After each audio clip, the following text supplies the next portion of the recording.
आज मैं एआई के बारे में बात करूंगा, लेकिन उस एआई के बारे में नहीं जिसकी आजकल धूम मची हुई है, यानी आर्टिफिशियल इंटेलिजेंस की बात नहीं कर रहा हूँ। मैं बात कर रहा हूँ एआई की, जो कि शब्दों के बीच में आता है और उसका उच्चारण क्या होता है इसको लेकर भ्रम रहता है कि इसे ए बोलें या ए बोलें। जैसे CHAIN, इसे चैन कहें या चेन कहें। अगर पहली नज़र में देखें तो चैन ही सही लगता है, क्योंकि ए है और आई है। ए का उच्चारण ए, आई का उच्चारण ई, तो हुआ ए यानी ए, तो हुआ चैन।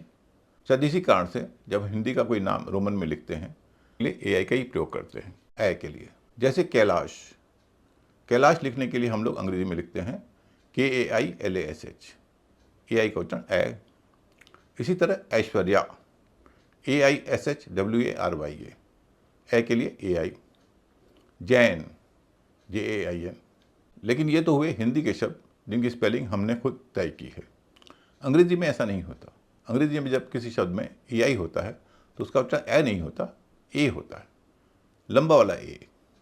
यानी अगर आप किसी अंग्रेजी शब्द में एआई देखें तो हम उसका उच्चारण ए करें, न कि ए भी लंबा वाला है।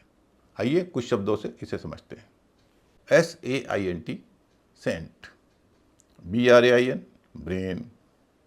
RAID, raid. TAINT, taint. GAIN, gain. PAIN, pain. RAIN, rain. BAIL, bail. TAIL, tail. आपने सुना, मैंने इन शब्दों में जब एआई का उच्चारण किया तो ए को थोड़ा लंबा खींचा, ए, इसीलिए इसे मैं लंबा ए कहता हूँ।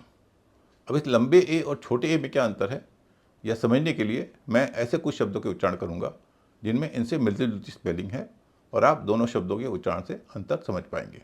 जैसे PEN, इसमें छोटा ए है।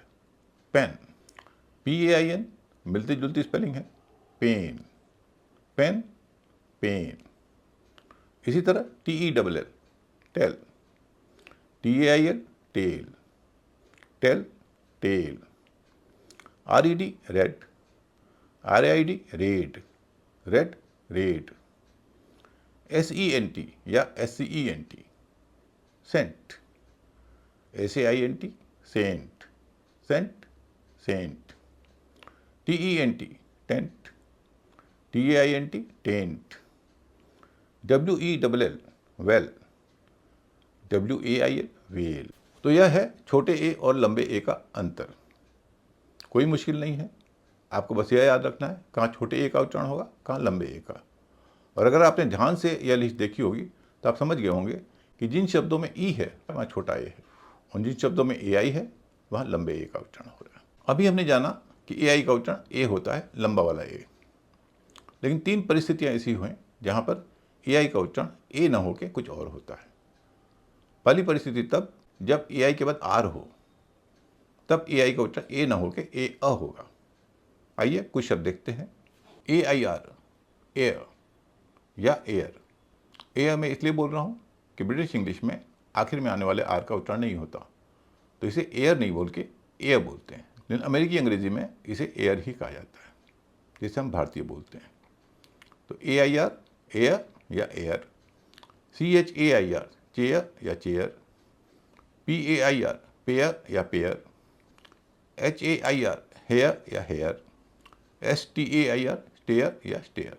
यह तो आसान था कि एआई के बाद जब आर होता है तो एआई का उच्चारण ए न होके ए होता है। अब दूसरी स्थिति जब एआई का उच्चारण ए न होके अ या छोटी ई होता है। यह तब होता है जब एआई शब्द के ऐसे हिस्से में होता है जिस पर स्ट्रेस न हो। एआई अगर स्ट्रेस वाले हिस्से में होगा तो उच्चारण होगा ए, बिना स्ट्रेस वाले हिस्से में होगा तो उच्चारण होगा हल्का। स्ट्रेस के बारे में पहले बता चुका हूँ कि नाउन और एडजेक्टिव के मामले में स्ट्रेस पहले हिस्से में होता है और वर्ब के मामले में स्ट्रेस दूसरे हिस्से में होता है। अब आप ऐसे किसी शब्द की कल्पना कीजिए जो नाउन है और स्ट्रेस पहले हिस्से पर है, लेकिन एआई दूसरे हिस्से पर। जैसे CAPTAIN, जिसे हिंदी में कप्तान कहते हैं। इसमें 2 हिस्से हैं, 2 सिलेबल हैं। पहले सिलेबल में CAP, दूसरे में TAIN। क्योंकि नाउन है, स्ट्रेस पहले हिस्से पर है, CAP का उच्चारण हो रहा है कैप। TAIN में जो एआई है वह दूसरे हिस्से में है, उस पर स्ट्रेस नहीं है, तो यहाँ पर AI का उच्चारण ए न होके अ या ई होगा। इसे बोला जाएगा कैप्टन या कैप्टन। इसी तरह MOUNTAIN, यह भी नाउन है, इसका उच्चारण माउंटेन नहीं होगा, माउंटन या माउंटेन। फाउंटेन या फाउंटेन, न कि फाउंटेन, फाउंटेन नहीं कहेंगे। कर्टन, इसे लोग कर्टेन कहते हैं, पर्दे को, इसका उच्चारण भी कर्टन होगा। क्यों? क्योंकि ये नाउन है और AI शब्द के उस हिस्से में है जिस पे कि स्ट्रेस नहीं है। सर्टन एडजेक्टिव है, इसका उच्चारण भी सर्टन होता है, न कि सर्टेन।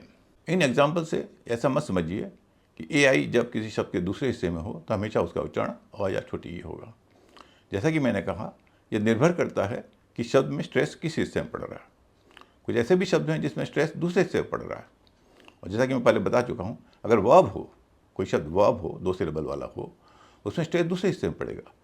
यानी ऐसे सारे शब्द जो वर्ब हैं और जिसमें AI दूसरे हिस्से में है, उसमें AI का उच्चारण ए ही होगा।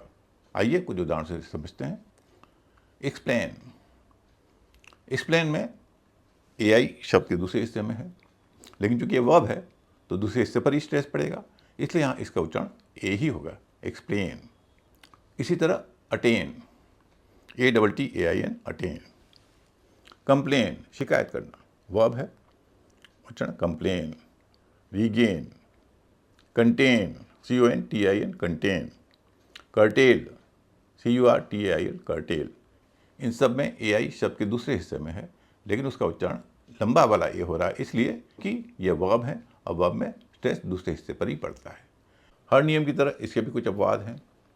कुछ शब्द ऐसे हैं जो नाउन हैं, स्ट्रेस पहले हिस्से पे है, AI दूसरे हिस्से में है, नियम के अनुसार उच्चारण उनका हल्का होना चाहिए, लेकिन उनका उच्चारण ए हो रहा है।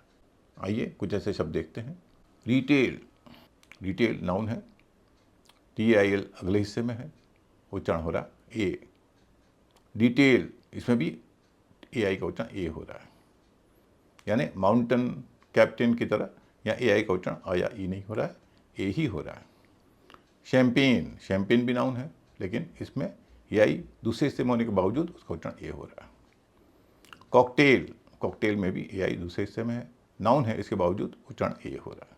कुछ एक शब्दों में AI का उच्चारण ए न होके आई होता है, ऐसे बहुत कम शब्द हैं।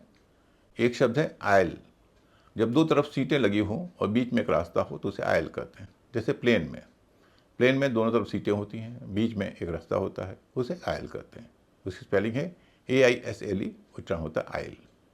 इसके अलावा जापानी शब्दों में भी AI का उच्चारण आई होता है, जैसे बोनसाई या हाइकू। अब आप पूछ सकते हैं कि AI का उच्चारण अगर ए होता है, लंबा वाला ए, तो ए के लिए अंग्रेजी के किस लेटर का इस्तेमाल किया जाएगा? इसके लिए अंग्रेजी का लेटर है ए। ए के कई उच्चारण होते हैं, लेकिन ए जब शब्द के शुरू में हो, उसका कॉन्सोनेंट हो, या ए के दोनों तरफ कॉन्सोनेंट हो, तो ए का उच्चारण ए होता है। जैसे APP ऐप या BAT बैट। ऐप में ए शुरू में है, बाद में PP है, कॉन्सोनेंट है, उच्चारण हो रहा है ए। इसे एप नहीं कहेंगे, ऐप कहेंगे। इसी तरह BAT बैट, इसे बेट नहीं कहेंगे, बैट कहेंगे। क्यों? क्योंकि ए बीच में है, दोनों तरफ कॉन्सोनेंट है। इसके बारे में मैं वीडियो क्लास 27 में बात कर चुका हूँ। अगर आप देखना चाहें तो गूगल या यूट्यूब पर सर्च करें आलिम सर की वीडियो क्लास 27। अंग्रेजी शब्दों के उच्चारण के बारे में आपको और जानना हो तो पढ़ें आलिम सर की इंग्लिश क्लास। किताब के अलावा ये क्लासें वेबसाइट पर भी उपलब्ध है। विजिट करें alimsarkiclass.com।